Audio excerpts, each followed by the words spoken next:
বিগত 2-3 খুতবায় আমাদের ধারাবাহিকতাভাবে যে আলোচনা আমরা করে আসছি সেটা হচ্ছে ইস্তিগফার, আল্লাহ সুবহানাহু ওয়া তাআলার কাছে ক্ষমা তলব করার বিষয়গুলো নিয়ে। এই মর্মে একাধিক বক্তব্য হয়ে গেছে। বিগত 2টি খুতবায় আমরা ইস্তিগফার মানে আল্লাহর কাছে ক্ষমা চাওয়ার গুরুত্ব, মর্ম সম্পর্কে কিছু কথা বলেছি এবং কিছু বাক্য বলেছি যে এই বাক্যগুলো দিয়ে আল্লাহর কাছে ইস্তিগফার করা উচিত। এবং তার মধ্যে একটা গুরুত্বপূর্ণ বাক্য, যেই বাক্য দিয়ে ক্ষমা চাইলে বড় পাপ পর্যন্ত মাফ হয়ে যায়। যেমন ইস্তিগফারের গুরুত্ব সম্পর্কে এবং মর্ম সম্পর্কে আমরা যে কথাটা বলেছি যে একজন ব্যক্তি দুনিয়া এবং পরকালে যা পাবে তার মাঝে অনেক বড় একটা প্রাপ্য হলো যখনই আপনি ক্ষমা চাইবেন তখনই আপনাকে ক্ষমা করে দেওয়া হবে। এটা কোরআন হাদিসে স্পষ্ট রয়েছে, যেটা গত পর্বে আমরা আলোচনা করেছি। যদি কেউ এই দুনিয়ার ফায়দা নিতে চান তাহলে দুনিয়ার যতগুলো কল্যাণ আছে তার মধ্যে এই ইস্তিগফার, আল্লাহর কাছে ক্ষমা চাওয়ার মাঝেই সে কল্যাণ নিহিত রয়েছে।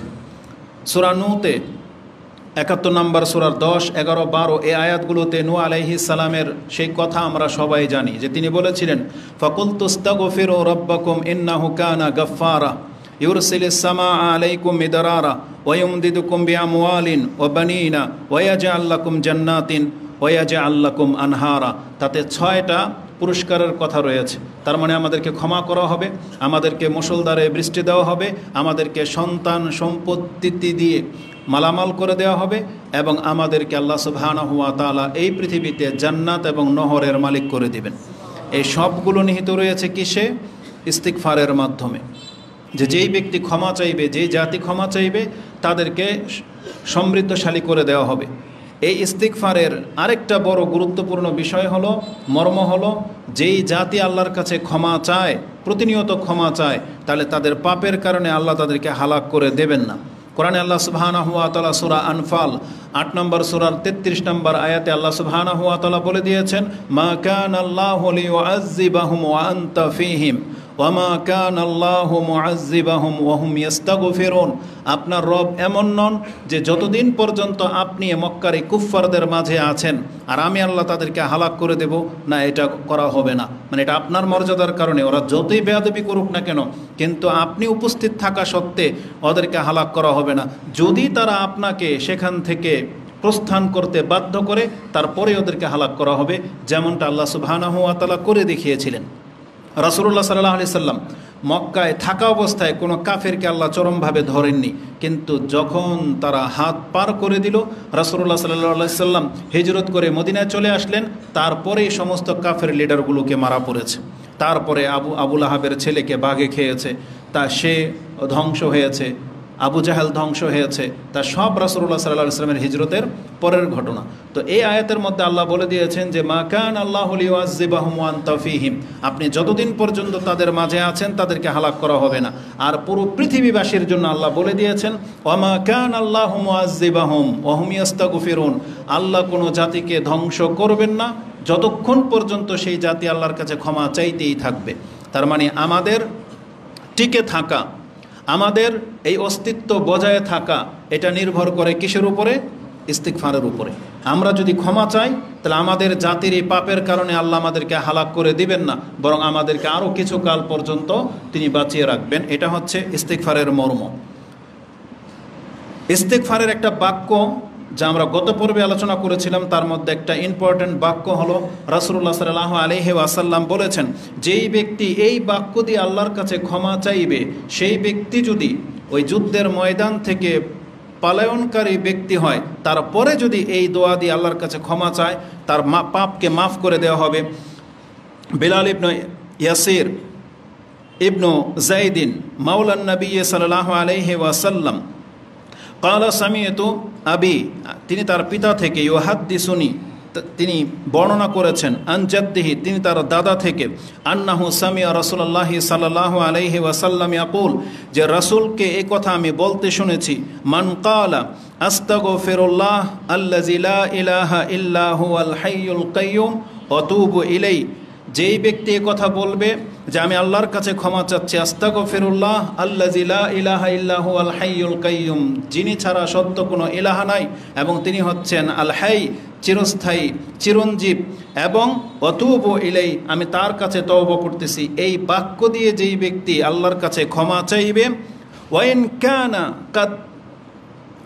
কানা কাদ ফাররা মিনাজ যাহাব, সে যদি এখন যুদ্ধের ময়দান থেকে পালায়ন পর ব্যক্তি হয়, গফির আলাহু, তারপরও তাকে ক্ষমা করে দেওয়া হবে। তাহলে এই বাক্যটা আমাদেরকে মুখস্থ করতে হবে, যেটা আপনি আবু দাউদে 1517 নম্বরে পেয়ে যাবেন, ইবনে মাজাতে হাদিসটি 3814-তে রয়েছে এবং তিরমিজিতে হাদিসটি 3577-এ রয়েছে। কি আছে? আস্তাগফিরুল্লাহ আল্লাযী লা ইলাহা ইল্লা হুয়াল হাইয়ুল কাইয়্যুম আতুবু ইলাই। এই দোয়াটা আমরা পড়লে আমাদের বড় পাপ মাফ হয়ে যাবে। তো গত 2 খুতবায় আমরা এই গুরুত্ব এবং বাক্য নিয়ে আলোচনা করেছিলাম। আজকে আমাদের খুতবার বিষয় হবে কোন কোন মুহূর্তে এই ইস্তেগফার বেশি জরুরি, বা রাসূলুল্লাহ সাল্লাল্লাহু আলাইহি ওয়াসাল্লাম থেকে প্রমাণ রয়েছে যে আপনি কখন আস্তাগফিরুল্লাহ বেশি মাত্রায় পড়বেন। এই সম্পর্কে জানা আছে আপনাদের, জাস্ট আমি শুধু স্মরণ করিয়ে দিতে চাই। প্রথমত, একজন মুসলিমের উচিত সর্বক্ষণ, মানে সারাক্ষণ সে আল্লাহর কাছে ক্ষমা চাইবে। সারাক্ষণ, যখন তার মনে হবে, যখন সে ফ্রি হবে, বা যখনই তার আল্লাহ সুবহানাহু ওয়া তাআলা পরকাল বলে চিন্তা আসবে, তখনই তাকে ইস্তেগফার করা উচিত। কেননা রাসূলুল্লাহ সাল্লাল্লাহু আলাইহি ওয়াসাল্লাম তিনি সবসময় আল্লাহ সুবহানাহু ওয়া তাআলার কাছে ইস্তেগফার করতেন।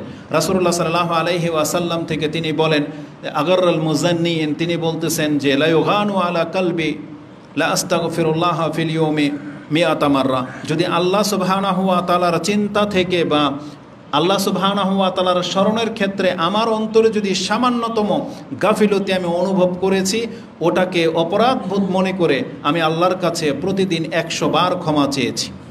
এটা হচ্ছে রাসূলুল্লাহ সাল্লাল্লাহু আলাইহি ওয়াসাল্লামের আমল। বিশেষ করে যে কোনো বৈঠকে আমাদেরকে ইস্তেগফার করা উচিত, যে কোনো বৈঠকে। এটা হচ্ছে রাসূলুল্লাহ সাল্লাল্লাহু আলাইহি ওয়াসাল্লামের বৈশিষ্ট্য এবং আদর্শ।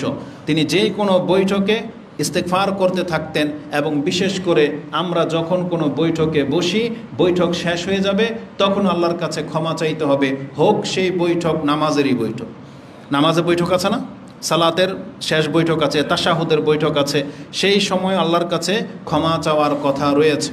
রাসূলুল্লাহ সাল্লাল্লাহু আলাইহি ওয়াসাল্লাম থেকে ইবনে ওমর রাদিয়াল্লাহু তাআলা আনহুমা কোট করেছেন, লানাউদ্দু লিরাসূলিল্লাহি সাল্লাল্লাহু আলাইহি ওয়াসাল্লাম ফিল মাজলিসিল ওয়াহিদি কাবলা আইয়াকুম, তিনি কোনো এক বৈঠকে বসতেন আর সেই বৈঠককে ত্যাগ করার আগেই আমি গুণে দেখেছি রাসূলুল্লাহ সাল্লাল্লাহু আলাইহি ওয়াসাল্লাম 100 বার করে আল্লাহর কাছে এই বাক্য দিয়ে ক্ষমা চাইতেন, রব্বি গফিরলি ওতুব আলাইয়া ইন্নাকা আনতাত তাওয়াবুর রাহিম। আরেকটা বর্ণনা আসছে, ইন্নাকা আনতাত তাওয়াবুন গফুর, হে আল্লাহ, হে আমার প্রতিপালক, তোমার কাছে আমি ক্ষমা চাচ্ছি। রব্বি গফিরলি, হে আমার প্রতিপালক, আমাকে ক্ষমা করো। ওতুব আলাইয়া, তুমি আমার দিকে তওবা করো, মানে আমার তওবা তুমি গ্রহণ করো। ইন্নাকা আনতাত তাওয়াবুর রাহিম, আর নিশ্চয়ই তুমি তওবা গ্রহণকারী এবং দয়াময়। এই বাক্য রাসূলুল্লাহ সাল্লাল্লাহু আলাইহি সাল্লাম এক বৈঠকে তিনি 100 বার পর্যন্ত পড়ে ফেলতেছেন, যেটা ইবনে ওমর কোট করেছেন। যে হাদিস আপনি ইবনে মাজাতে পেয়ে যাবেন, 3814-তে রয়েছে। তার মানে একটা হলো সর্বাবস্থায়, যখন তখন আপনি আল্লাহর কাছে ক্ষমা চাইবেন। দ্বিতীয়ত হচ্ছে, যে কোনো বৈঠকে বসছেন, ঘরের মধ্যে কোনো একটা বিষয় নিয়ে ডিসকাস চলতেছে, সেই মিটিং শেষ ওঠার আগে আপনি ইস্তেগফার করবেন। কি বাক্য দিয়ে ইস্তেগফার করবেন সেটা একটু পরে আসতেছে। এই যে যেমন আমরা সালাতে বসি, তাহলে মানে সালাতের সালাম ফেরানোর পূর্বেও ইস্তেগফার আছে, সেটাও একটু পরে আসবে। তাহলে এই হাদিস দিয়ে প্রমাণিত হয় যে যে কোনো বৈঠকে মুসলিমদের উচিত আল্লাহর কাছে ক্ষমা চাওয়া। আজকে আমাদের সমাজে আমরা মুসলিম বটে, কিন্তু বিভিন্ন দলের কারণে আমরা বিভিন্ন রাজনৈতিক দলের অঙ্গ সংগঠন হয়ে বা তাদের সাংগঠনিক প্রোগ্রামে আমরা বসি, কিন্তু দুঃখ হয় যে তারা মুসলিম হওয়া সত্ত্বেও সেখানে আল্লাহর প্রশংসাও করে না, রাসূলের প্রতি সালাত সালামও পাঠ করে না, এমনকি সেখানে তারা বহু কথা বলে কিন্তু আল্লাহর কাছে ক্ষমাও চায় না। এই প্রত্যেকটা বৈঠক কিয়ামতের মাঠে আপনার জন্য আক্ষেপের কারণ হয়ে দাঁড়াবে যে আমার আফসোস যে ওই দিন ওই বৈঠকে আমি আল্লাহর প্রশংসা কেন করলাম না, ওই দিন আমি আল্লাহর কাছে কেন ক্ষমা চাইলাম না। এটা প্রত্যেকটা মুসলিম সেই দিন টের পাবে যে এটা কত বড় মারাত্মক অপরাধ। অতএব আমাদেরকে প্রত্যেক বৈঠক শেষে আমাদেরকে ইস্তেগফার করা উচিত। এই মর্মে আবু হুরায়রা কালা রাসূলুল্লাহ সাল্লাল্লাহু আলাইহি ওয়াসাল্লাম, মান জালাসা ফিল মাজলিসি ফাকাসুরা ফিহি লাগাতাহু, একজন ব্যক্তি যখন কোনো মজলিসে বসে সেখানে বহু লাগো মানে লাগাতাত মানে হচ্ছে তুচ্ছ তাচ্ছিল্য, বহু অপরাধ তার দ্বারা হয়ে যায়, ছোটোখাটো অপরাধ তার দ্বারা হয়ে যায় বহু মাত্রায়। যে লাগাতাত ফিহি লাগাতুত ফাকালা কাবলা আইয়াকুমা মিন মাজলিসিহি যালিকা, সে যদি ওই মজলিসে যেখানে আলফাল ঠাট্টা মশকারি হয়ে গেছে এমন মজলিসেও যদি কেউ বৈঠক শেষ করার আগে যদি আল্লাহর কাছে এই দোয়া পড়ে, সুবহানাকা আল্লাহুম্মা ওয়া বিহামদিকা আশহাদু আল্লা ইলাহা ইল্লা আনতা আস্তাগফিরুকা ওয়া আতুবু ইলাইক ইল্লা গুফিরা লাহু মা কানা ফিল মাজলিসি যালিক, ওই মজলিসে তার যত আলফাল কথা হয়ে গেছে সমস্ত কথার কাফারা হয়ে যাবে। রাসূল সাল্লাল্লাহু আলাইহি সাল্লাম বলেছেন, একটা মজলিসে বসলে আমরা কত রকমের হাসি ঠাট্টা তামাশা করি, সেখানে আল্লাহ সুবহানাহু ওয়া তাআলাকে স্মরণ হয় না, এমন অনেক ফাজলামো আমরা করি। রাসূল বলেছেন, যদি এমনও ব্যাপার হয়ে থাকে তাহলে সেই মজলিসেও যদি কেউ মজলিসটা ভঙ্গ করার আগে, সেই বৈঠকটা ভঙ্গ করার আগে যদি এই বাক্য দিয়ে ভঙ্গ করে তাহলে সেটা তার জন্য কাফফারা হয়ে যাবে। সে বাক্যগুলো আপনারা জানেন যে সুবহানাকা আল্লাহুম্মা ওয়া বিহামদিকা আশহাদু আল্লা ইলাহা ইল্লা আনতা আস্তাগফিরুকা ওয়া আতুবু ইলাইক, এটা হচ্ছে বৈঠকের কাফফারা। এই হাদিস ইমাম তিরমিজি কোট করেছেন, যেটা 3433-এ পেয়ে যাবেন। প্রত্যেকটা হাদিসের এক একটা শিক্ষা রয়েছে। আমাদের সমাজের যারা হানাফি উলামা সমাজ, তারা এই যে মাহফিলের শেষে, বিয়ে শাদির শেষে, খুতবার পরে, ওই জানাজার সালাতের পরে সব ক্ষেত্রে দেখবেন তারা ওই হাত তুলে মোনাজাতের দোয়ার এই প্রচলন ঘটিয়ে দিয়েছে। অথচ রাসূলুল্লাহ সাল্লাল্লাহু আলাইহি ওয়াসাল্লামের সুন্নাহ হলো যে কোনো বৈঠক শেষ করার শেষ দোয়া হলো এটা, সুবহানাকা আল্লাহুম্মা রাব্বানা ওয়া বিহামদিকা আশহাদু আল্লা ইলাহা ইল্লা আনতা আস্তাগফিরুকা ওয়া আতুবু ইলাইক, এটা বলে দিয়ে মজলিস শেষ করে দিতেন। আমরা বহু জায়গায় এই সুন্নাহ মোতাবেক মজলিস শেষ করেছি, কিন্তু সেখানকার সমাজ তারা মেনে নিতে চায় না। তারা বলে যে কি ওয়াজ করলো, দোয়াই করে নেই, বুঝেন। অথচ তাদের উলামা সমাজ তাদেরকে সুন্নাহ থেকে এতটা দূরে সরিয়ে দিয়েছে যে তাদের কাছে এখন হাদিস সম্মত আমল করলে তাদের কাছে এটা পাইনসা লাগে। ভাষাটা কি বলে যেন, পানসা লাগে, মানে নুনবিহীন তরকারি। তাদের কাছে এটা এমন মনে হয়, মানে মোনাজাত করলেই তাদের কাছে মনে হয় যে এটা পরিপূর্ণ হলো। অথচ রাসূলুল্লাহ সাল্লাল্লাহু আলাইহি ওয়াসাল্লামের আদর্শের দিকে আমরা আপনাদেরকে ডাকতেছি। আপনার এই মজলিসের কাফফারা হয়ে যাবে যদি আপনি এই বাক্য দিয়ে দোয়া করেন, যেমনটা ইমাম তিরমিজি কোট করেছেন 3433-এ রয়েছে। অপর বর্ণনায় আয়েশা রাদিয়াল্লাহু তাআলা আনহা থেকে বর্ণনা করা হয়েছে যে কানা ইযা জালাসা মাজলিসান আও সাল্লা, রাসূলুল্লাহ সাল্লাল্লাহু আলাইহি ওয়াসাল্লাম যখন কোনো মজলিসে বসতেন, এমনকি আউসাল্লাহ নামাজের বৈঠকেও বসতেন, তাকাল্লামা বিকালিমাত, তিনি কিছু কথা বাক্য উচ্চারণ করতেন। ওরওয়া তিনি আয়েশা রাদিয়াল্লাহু তাআলা আনহাকে জিজ্ঞেস করলেন যে রাসূলুল্লাহ সাল্লাল্লাহু আলাইহি সাল্লাম কিছু বিড়বিড় করে কিছু বাক্য বলে, সেগুলা কি? কালাত, তিনি বলেন যে আমি জিজ্ঞেস করেছি রাসূলুল্লাহ সাল্লাল্লাহু আলাইহি সাল্লামকে, ফাকালা ইন তাকাল্লামা বিখাইরিন কানা তাবিআন আলাইহিন্না ইলা ইয়াউমিল কিয়ামা, মানে কেউ যখন নামাজে কোনো দোয়া করে অথবা কোনো বৈঠকে যদি ভালো কথা বলে, আল্লাহর প্রশংসা করে বা যে কোনো দোয়া করে, সেই দোয়ার শেষে অথবা নামাজের শেষে কোনো ব্যক্তি যদি এটা বলে কানা সুবহানাকা আল্লাহুম্মা ওয়া বিহামদিকা আস্তাগফিরুকা ওয়া আতুবু ইলাইক, এই দোয়াটা যদি বলে তাহলে এটার দুইটা রিজন, দুইটা কারণ, দুইটা উপকার করবে আপনাকে। যে মজলিসটা ভালো মজলিস, যেমন এই যে আমরা জুমার খুতবায় বসছি অথবা নামাজে বৈঠকে আপনি অনেক দোয়া করেছেন, এখন সালাম ফিরাবেন, ওই সময় সালাম ফিরানোর পূর্ব যদি আপনি বলেন সুবহানাকা আল্লাহুম্মা ওয়া বিহামদিকা আস্তাগফিরুকা ওয়া আতুবু ইলাইক, তাহলে আপনি যে দোয়াগুলা পড়লেন সেই দোয়ার উপর একটা কভারিং হয়ে যাবে, মানে টেপ পেঁচানো হয়ে যাবে, যেটাকে কি বলা হয়, খতম করা হয়, যেটা হচ্ছে আপনার ইনটেক করে দেওয়া হলো। এই দোয়া কিয়ামত পর্যন্ত এইভাবে সংরক্ষিত থেকে যাবে, মানে এটা হারাবে না। তার মানে আপনার আমলনামার মধ্যে সেই দোয়াটা প্যাকিং করা হয়ে যাবে।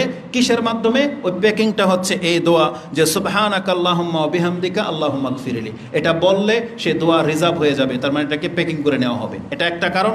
দ্বিতীয়ত রাসূলুল্লাহ সাল্লাল্লাহু আলাইহি সাল্লাম বলেছেন, কিন্তু সেই মজলিসে যদি আল্লাহর প্রশংসনীয় বা কোনো ভালো কিছু না হয়, যদি মন্দ কিছু হয়, যেমন ঠাট্টা মশকারের কোনো মজলিস হয়, তারপরে যদি কেউ এই দোয়া পড়ে সুবহানাকা আল্লাহুম্মা রাব্বানা ওয়া বিহামদিকা আস্তাগফিরুকা ওয়া আতুবু ইলাইক, রাসূল বলেছেন বিগাইরি যালিকা কানা কাফফারাতান লাহু, তাহলে ভালো কথা হলে ওটা প্যাকিং হয়ে যাবে, আর মন্দ কথা হলে এই দোয়ার মাধ্যমে সেটার কাফারা হয়ে যাবে। তার মানে ওই যে বাক্যগুলো বলেছেন, এটার যে অপরাধ এটা মাফ হয়ে যাবে যদি কেউ আল্লাহর কাছে এইভাবে ক্ষমা চায়। আস্তাগফিরুকা ওয়া আতুবু ইলাইহি। এই হাদিসটি ইমাম নাসাই কোট করেছেন কিতাবে সাহু 13 নম্বর অধ্যায়ের হাদিস নাম্বার হচ্ছে 1344, এটা মক্তবে শামেলার নাম্বার, আর ইসলামিক ফাউন্ডেশনের নাম্বারে আপনি 1347 পেয়ে যাবেন।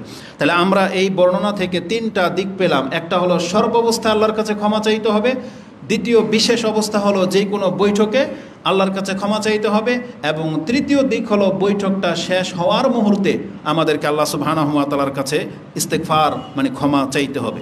ইস্তেগফার করার গুরুত্বপূর্ণ একটা সময় হচ্ছে শেষ রাত। এটা এই পয়েন্টটা এই জন্য আপনাকে স্মরণ রাখতে হবে, কারণ এই সুযোগ হয়তো আপনার জীবনে সব মাসে আসে না, কিন্তু এই আগামী রমজান মাস আসতে যাচ্ছে আর মাত্র 9 দিন পর। আমরা বলি আল্লাহুম্মা বাল্লিগনা রমাদান, আল্লাহুম্মা বাল্লিগনা রমাদান, আল্লাহুম্মা বাল্লিগনা রমাদান। আল্লাহ তুমি আমাদেরকে রমজান মাস পর্যন্ত পৌঁছে দাও। এটা এই জন্য যে আপনি বারবার বলবেন, কারণ এই হাদিস বহুবার আপনাদেরকে শোনানো হয়েছে। ইমাম মুসলিম রাহিমাহুল্লাহ তার তাহারাতের একটা হাদিসের মধ্যে 440 নম্বরে আপনি সেই হাদিসটা পেয়ে যাবেন, যে রাসূল বলেছেন আসসালাওয়াতুল খামসা ওয়াল জুমআতু ইলাল জুমআ ওয়া রামাদানু ইলা রামাদানা মুকাফফিরাতুম মা বাইনাহুন্না ইযা ইজতানাবাল কাবায়ের। যখন কোনো ব্যক্তি বড় পাপ থেকে বেঁচে থাকে, তাহলে এই যে গত জুমা থেকে এই জুমা পর্যন্ত 1 সপ্তাহের পাপ তাকে মাফ করে দেওয়া হয়েছে। এই যে রমজান মাস আসতে যাচ্ছে, যেদিন ঘোষণা হয়ে যাবে চাঁদ উঠে গেছে বা রমজান মাস আগামী থেকে, আপনি তারাবি পড়ার আগেই মাগরিবের নামাজের সময় তো আপনি জানবেন যে এটা রমজান মাস শুরু হয়ে গেছে, সিয়ামও রাখেন নাই, তারাবি এখনো শুরু করেন নাই, আল্লাহ আপনার 1 বছরের পাপকে মাফ করে দেওয়ার ব্যবস্থা করেছে। এজন্য বেঁচে থাকলে যেই ব্যক্তি অসুস্থ থাকেন আর সুস্থই থাকেন, রমজান পেয়ে গেলেন মানে 1 বছরের পাপ মাফ। এজন্য আমাদেরকে রমজান মাসের অত্যন্ত গুরুত্বের সাথে আল্লাহর কাছে চাইতে হবে। তো এই রমজান মাসে আমাদের এই হাদিসটা আজকে বেশি গুরুত্বপূর্ণ বলে মনে হবে, কেননা রাসূলুল্লাহ সাল্লাল্লাহু আলাইহি ওয়াসাল্লাম এবং আল্লাহ সুবহানাহু ওয়া তাআলা নিজেও আমাদেরকে জানিয়েছেন যে সেহরির সময়টা এটা হচ্ছে অত্যন্ত গুরুত্বপূর্ণ একটা সময়। এটা হলো ইস্তিগফার, আল্লাহর কাছে ক্ষমা চাওয়ার সময়। কোরআনে আল্লাহ সুবহানাহু ওয়া তাআলা বলেছেন, যারা মুমিন, যাদের জন্য জান্নাতকে প্রস্তুত করা হয়েছে, তাদের একটা গুণ হলো তারা শেষ রাতে উঠে আল্লাহর কাছে ক্ষমা চায়। কোরআনে সূরা আলে ইমরান 3 নম্বর সূরার 16 এবং 17 নম্বর আয়াতে আল্লাহ সুবহানাহু ওয়া তাআলা বলেছেন, আল্লাযীনা ইয়াকুলুনা রাব্বানা ইন্নানা আমান্না ফাগফির লানা।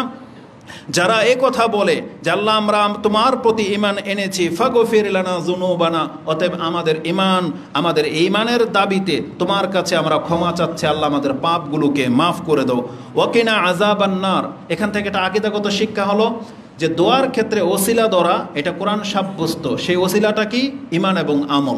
যেখানে এখানে ঈমানকে ওসিলা করা হচ্ছে, যে আপনি আল্লাহকে স্মরণ করিয়ে দিচ্ছেন যে আল্লাহ আমরা তোমার প্রতি ঈমান এনেছি, যেহেতু আমরা তোমার প্রতি ঈমান এনেছি অতএব আমাদের পাপগুলোকে মাফ করে দাও, আমাদেরকে জাহান্নামের আগুন থেকে মুক্ত করে দাও। তার মানে এটা আল্লাহকে সন্তুষ্ট করে দেয়। আর আল্লাহ নিজে শিখাচ্ছেন যে তোমরা এইভাবে আল্লাহর কাছে দোয়া করো। কি করবা? রব্বানা ইন্নানা আমান্না ফাগফির লানা যুনুবানা ওয়াকিনা আযাবান নার। আল্লাহ বলছেন এরা কারা এইভাবে আল্লাহর কাছে দোয়া করে। আল্লাহ প্রথম তাদের গুণগুলো বলেছেন, আস-সাবিরিনা ওয়াস-সাদিকিনা ওয়াল কানিতিনা ওয়াল মুনফিকিনা ওয়াল মুস্তাগফিরিনা বিল আসহার।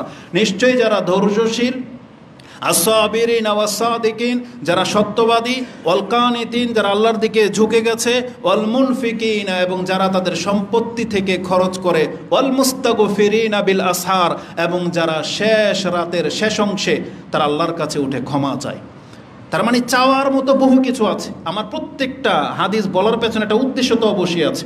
দেখেন আল্লাহর কাছে চাওয়ার মতন বহু কিছু আছে, কিন্তু আল্লাহ সুবহানাহু ওয়া তাআলা এখানে স্পেসিফিকভাবে খাসভাবে বলেছেন তারা শেষ রাতে উঠে আল্লাহর কাছে কি চায়? ক্ষমা চায়। এখানে রিজিক চাইতে পারতেন, সন্তান চাইতে পারতেন, সুস্থতা চাইতে পারতেন, দুনিয়া চাইতে পারতেন, কিন্তু আল্লাহ এখানে বিশেষভাবে উল্লেখ করে দিয়েছে মুমিনরা শেষ রাতে উঠে সবচাইতে যে জিনিসটাকে প্রাধান্য দেবে সেটা কি? ক্ষমা। যারা তুমি আমাকে মাফ করো। ওয়াল মুস্তাগফিরিনা বিল আসহার, তারা শেষ রাতে উঠে সেহরির সময় তারা আল্লাহর কাছে ক্ষমা চায়। এটা অত্যন্ত গুরুত্বপূর্ণ একটা সময়। এটা কতটা গুরুত্বপূর্ণ সময়? এই সময়ের মধ্যে দোয়া কবুল হয়। এই সময়ের মধ্যে দোয়া কবুল হয়। এবং এই আয়াতের সাপোর্ট একটা হাদিস ইমাম বুখারী এবং মুসলিম কোট করেছেন, যেটা ইমাম মুসলিম রাহিমাহুল্লাহ তিনি তার কিতাবুস সালাতিল মুসাফিরে 6 নম্বর অধ্যায়ের 1657 এবং বুখারীতে হাদিসটি তিনি 2 জায়গায় উল্লেখ করেছেন। 1145 এবং তাওহীদের অধ্যায় 7494 রয়েছে যে আন আবি হুরায়রা আন্না রাসূলুল্লাহ সাল্লাল্লাহু আলাইহি ওয়াসাল্লাম ক্বালা ইয়ানজিলু রাব্বুনা তাবারাকা ওয়া তাআলা কুল্লা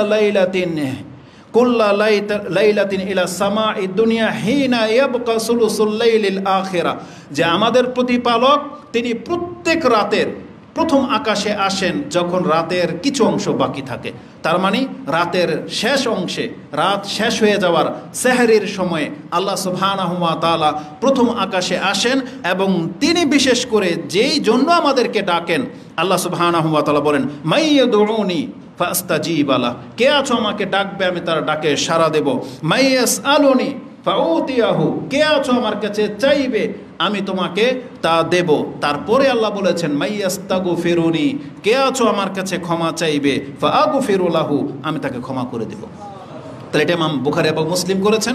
আর আল্লাহ সুবহানাহু ওয়া তাআলা ক্ষমার জন্য শেষ রাতের এই অংশটাকে প্রাধান্য দিয়েছেন, যেটা একটু আগে সে সূরা আলে ইমরানের 17 নম্বর আয়াতও উল্লেখ রয়েছে। আর এটা যে একটা গুরুত্বপূর্ণ সময়, এটা আমাদের নবীদের চরিত্র থেকেও পাওয়া যায়। একটা ঘটনা উল্লেখ করা হয়েছে সূরা ইউসুফ 12 নম্বর সূরাতে, 12 নম্বর সূরার 97 এবং 98 নম্বর আয়াতে দেখেন, ইউসুফ আলাইহিস সালামের ভাইদের অপরাধ যখন ধরা পড়ে গেল, তারা যখন ভুল স্বীকার করলেন, তখন তারা এসে তার পিতা, যেহেতু তারা জানে যে আমার পিতা হচ্ছেন নবী ইয়াকুব আলাইহিস সালাম, তার মাধ্যমে ক্ষমা আসতে পারে, সমস্ত সন্তানগুলো এসে তার বাবার কাছে আবদার করলো যে আমাদের অপরাধ হয়ে গেছে, আপনি আল্লাহর কাছে আমাদের হয়ে ক্ষমা তলব করে দেন। তারা বলেছিল যে কালু ইয়া আবানা, হে আমাদের পিতা, ইস্তাগফির লানা যুনুবানা, আপনি আমাদের অপরাধের ক্ষমা আপনি তলব করুন। ইন্না কুন্না খাতিইন, নিশ্চয়ই আমরা তো ভুলকারী ছিলাম। ইন্না কুন্না খাতিইন, নিশ্চয়ই আমরা তো অপরাধী ছিলাম, আমরা ভুল করে ফেলেছি, আপনি রবের কাছে আমাদের হয়ে ক্ষমা চান। জবাবে তার পিতা তিনি এই কথা বলেছিলেন, কালু সাউফা আস্তাগফিরু লাকুম রাব্বি ইন্নাহু গফুরুর রাহিম, নিশ্চয়ই খুব শীঘ্রই আমি তোমাদের জন্য আমার প্রতিপালকের কাছে ক্ষমা চাইব, আর এটা আমি জানি যে আমার রব তিনি ক্ষমাশীল এবং দয়ালু।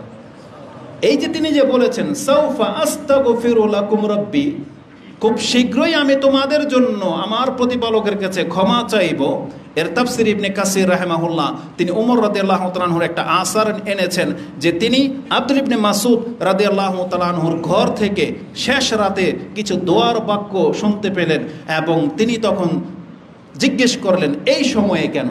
তখন আব্দুল ইবনে মাসউদ তিনি ইয়াকুব আলাইহিস সালামের এই আয়াতটা শুনিয়ে দিয়েছিলেন যে তিনি যে বলেছিলেন খুব শীঘ্রই আমি তোমাদের কাছে ক্ষমা চাইব, মূলত এটাই হচ্ছে সেই সময়। কারণ তাকে সন্ধ্যাবেলা বলা হয়েছিল, তিনি শেষ রাত পর্যন্ত অপেক্ষা করতে বললেন যে যেই সময় আমার রব আমার ডাক শুনবে আমি সেই সময় তোমাদের জন্য ক্ষমা চাইব। তাহলে সেহরের সময়টা হচ্ছে আল্লাহর কাছে ইস্তেগফার করার সময়, ক্ষমা চাওয়ার সময়, বিশেষভাবে ক্ষমা চাওয়ার সময়। এটা আপনি মাথায় রাখেন, যেখানে আল্লাহ নিজেও বলেছেন মাইয়াস্তাগফিরুনি ফাগফির লাহু, কে আছো আমার কাছে ক্ষমা চাইবে আমি তাকে ক্ষমা করে দেব। এবং এই সময়টা যে ক্ষমা চাওয়ার সময়, রাসূলুল্লাহ সাল্লাল্লাহু আলাইহি ওয়াসাল্লামের আদর্শ থেকে জানা যায় যেটা মৃত ব্যক্তির জন্য গুরুত্বপূর্ণ একটা দোয়া হচ্ছে ক্ষমা চাওয়া। আর রাসূলুল্লাহ সাল্লাল্লাহু আলাইহি ওয়াসাল্লাম তিনি মৃত ব্যক্তির জন্য কবর জিয়ারত করতেন, ক্ষমা চাইতেন সেহরের সময়।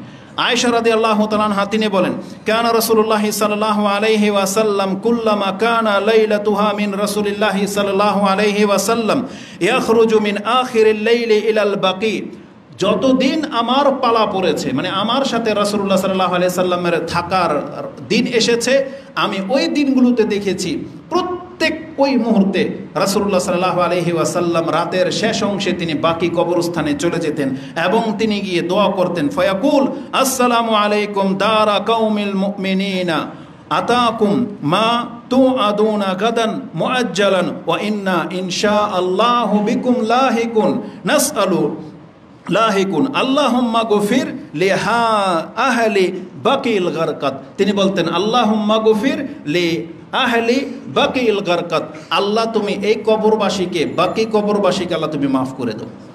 আর এই সময়টা কখন? হিনা আখিরুল লাইল, তিনি কখন বের হতেন? রাতের শেষ অংশে। আর রাসূলুল্লাহ সাল্লাল্লাহু আলাইহি ওয়াসাল্লাম থেকে এই হাদিস কোট করেছেন ইমাম মুসলিম হ্যাঁ, হাদিস আছে কোথায়? 2145। যদিও সময় পাস হয়ে চলে গেছে, যে আমাদের বাংলার জমিনে যারা ওই যে শবে বরাত পালন করে, আমাদের অঞ্চলের এক পীর তো আছে, এ ঢাল টক্কর দিয়ে এত মিথ্যুক, ও কোরআন নাজিল হয়েছে রমজান মাসে, আর এর ফেবারে কথা বলতে গিয়ে ও বলতেছে যে কোরআন নাজিল হয়েছে শাবান মাসে।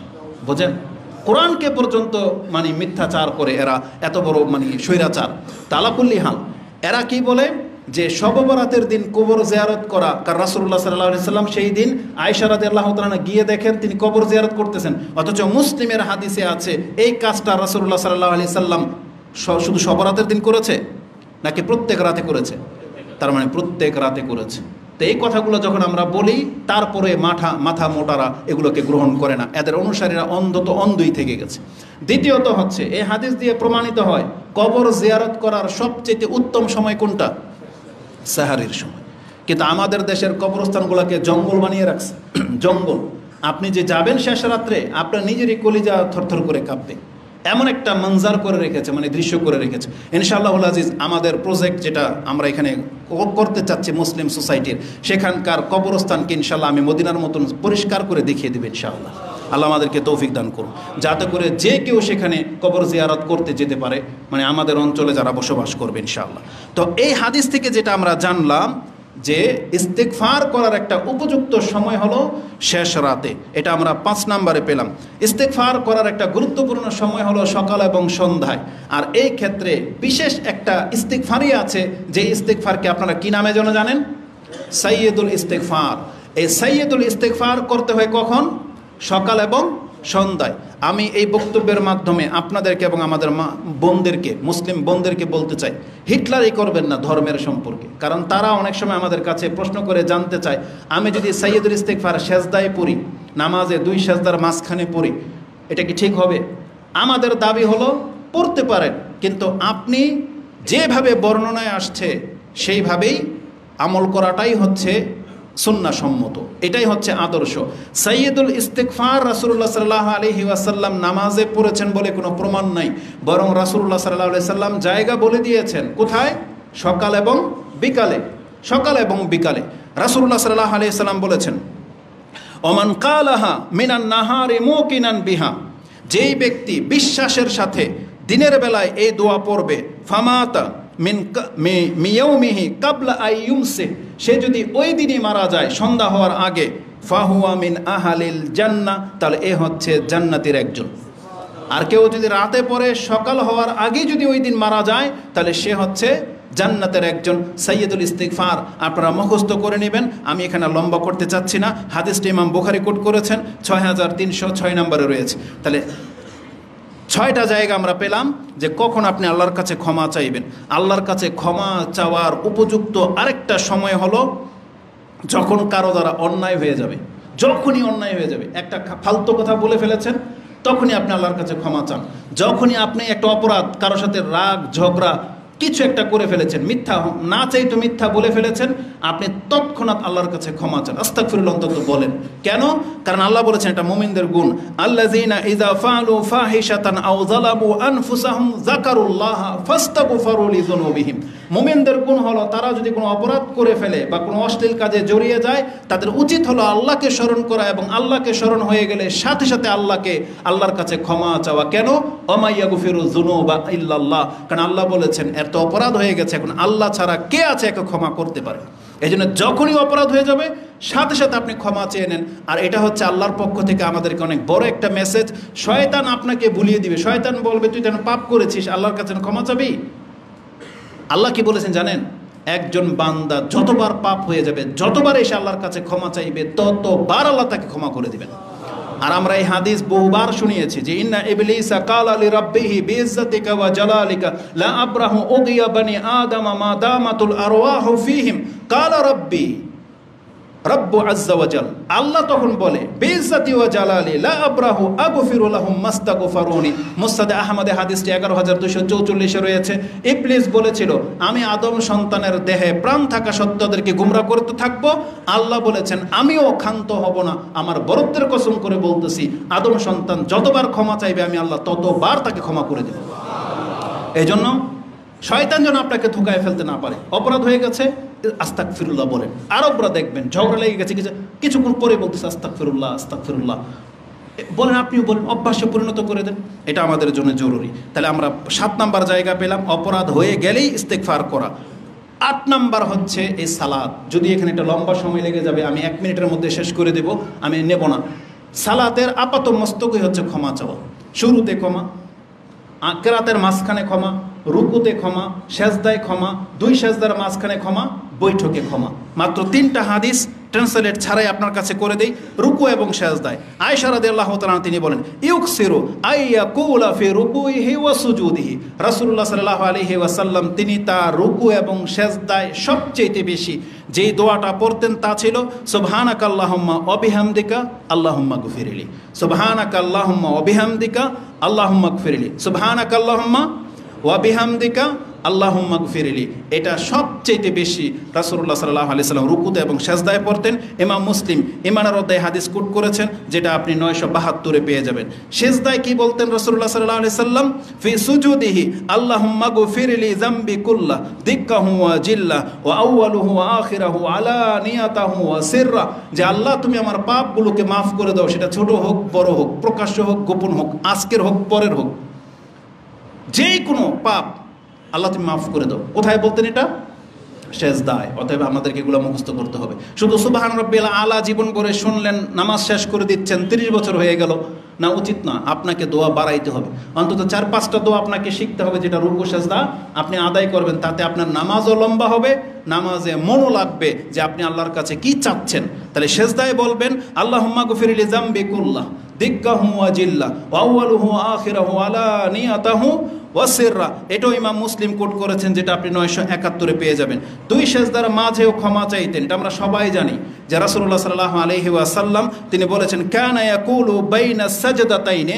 2 সেজদার মাঝে রাসূলুল্লাহ সাল্লাল্লাহু আলাইহি ওয়াসাল্লাম এইভাবে ক্ষমা চাইতেন, রব্বি গফিরলি রব্বি গফিরলি রব্বি গফিরলি, যেটা ইবনে মাজাহ তিনি তার কিতাবে কোট করেছেন, 897 নম্বরে রয়েছে। এবং সালাম ফিরানোর পূর্বে তিনি ইস্তিগফার করতেন, যেটা একটু আগে আমি হাদিস কোট করেছি।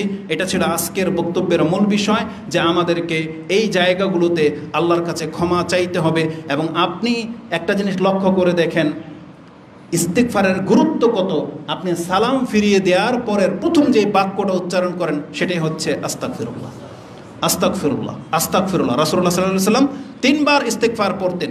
আর যারা তাকবীর পাঠ করেন একটা দলিলের ভিত্তিতে, আমার মনে হয় এই দলিলটা বুঝতে আমাদের ভুল হয়েছে, কিন্তু আরবদের ব্যাখ্যাই এক্ষেত্রে সঠিক, যে এখানে আল্লাহু আকবার না বলে ইস্তিগফার দিয়ে শুরু করাটাই হচ্ছে বাঞ্ছনীয়।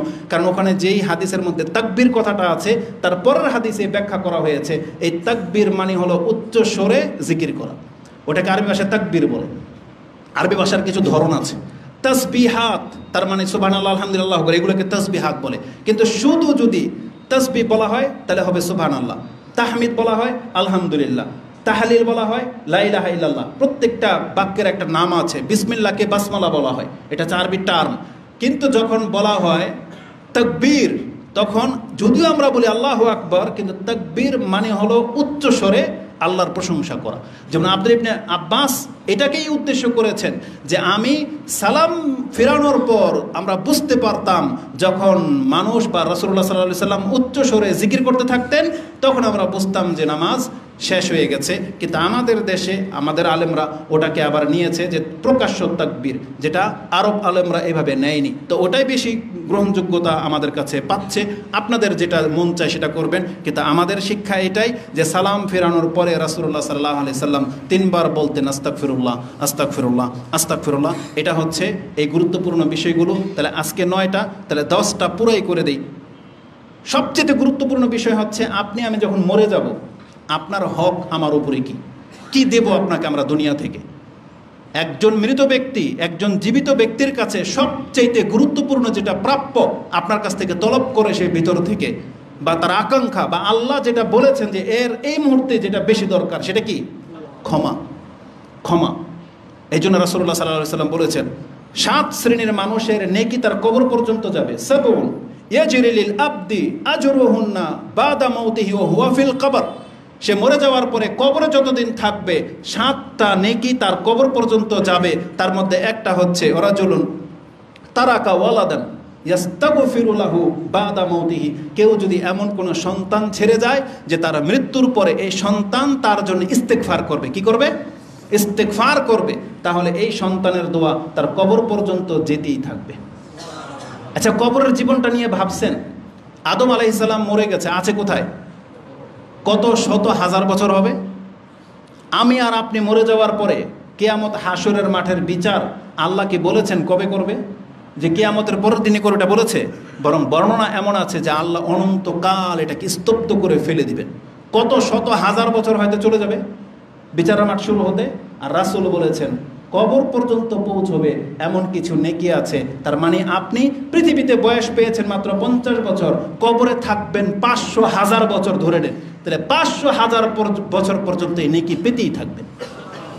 এটা অনেক বড় গুরুত্বপূর্ণ একটা ব্যাপার। আল্লাহ তুমি আমাদেরকে অধিক মাত্রা ইস্তেগফার করার তৌফিক দান করো। আকুলু লিকাউলি হাযা আস্তাগফিরুল্লাহ লি ওয়া লাকুম ওয়া লিসাইরিল মুসলিমিন ফাস্তাগফিরু ইন্নাহু হুয়াল গফুরুর রহিম।